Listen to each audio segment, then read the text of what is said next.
Dying Light 2 is one of the most awaited games out there. One of the coolest aspects and most important of this game is the immersive first-person parkour. And we can notice some special moves like 360 rolling after a long jump to avoid damage. We can even push an enemy down, to get down from the buildings fast and without taking any damage.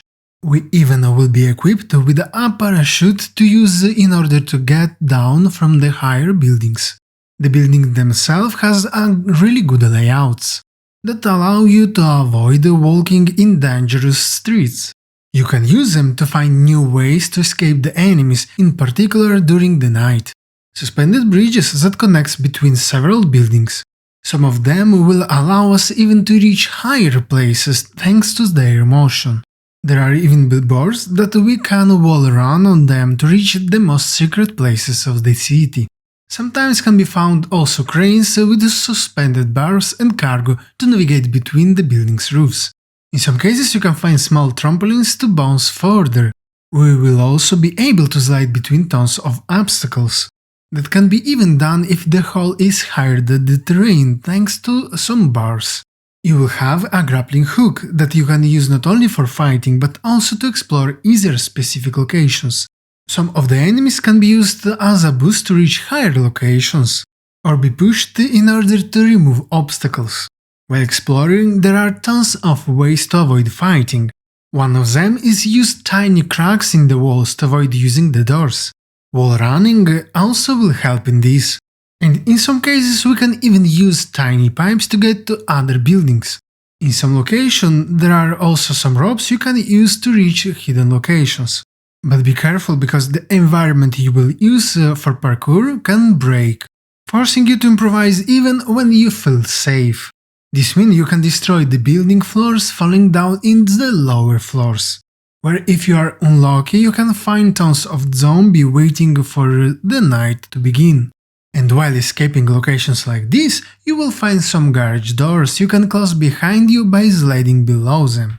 While exploring some buildings you can even use ventilation and lifts to reach specific location or just spy on the enemies while choosing an approach plan. A little note: parkour chains or force opening doors require stamina. This means that before you will be able to force open several doors and explore new areas, you will need a specific amount of stamina that you will need to upgrade over time. Moving to the combat system, after you blocked an enemy, you can punch them back, while executing a perfect dodge will slow down the time. It will be possible to push an enemy at the end of a parkour move to defeat it on the fly, while during the stealth approach you can grab down an enemy from a higher location. For this type of gameplay you will be able to use a bow for silent kills. And differently to usual knife kills, the animations are more realistic with several stabs. From the equipment perspective, massive and sharp weapons will dismember the enemy, and even can do so to multiple enemies. To disorient the enemy before landing an attack, you can use the grappling hook, or other special tools you can craft in order to execute special attacks. This also includes weapons modification that will allow you to apply electricity, fire or other elements to the attack base of the weapon. For more in-depth immersion, there are even brutal finishers like jump on top of the enemy head or executing a kick on the fly.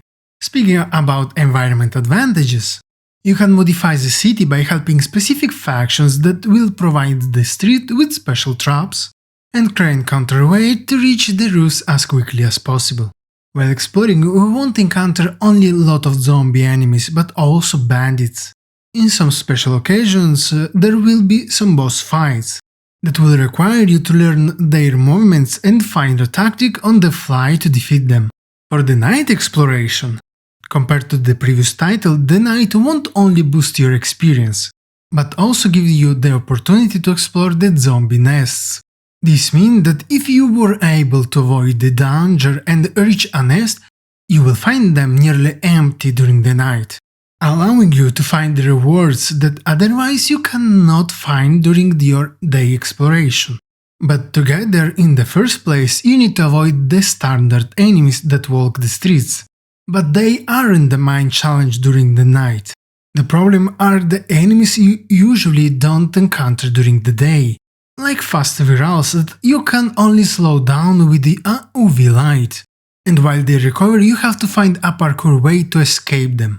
One of many tools to help you in this challenge are the UV flares that will allow you to protect a specific area you need to use in order to escape. But keep in mind that there are bigger and more dangerous creatures waiting for us behind the corners, making the night exploration experience exciting and scary at the same time. Speaking about the story and consequences for your choices, there are 3 major factions, each with their backstory and goals. Every action you will do with them can massively change the environment, making it easier or harder to explore and fighting them later on. There is also a problem: the faction you help need water and food. This need you will need to secure and find a way to provide them with these commodities. In the meantime, you even risk turning into a zombie because you are infected. So in the meantime, while choosing which faction you love the most, you also have to search for a cure for yourself.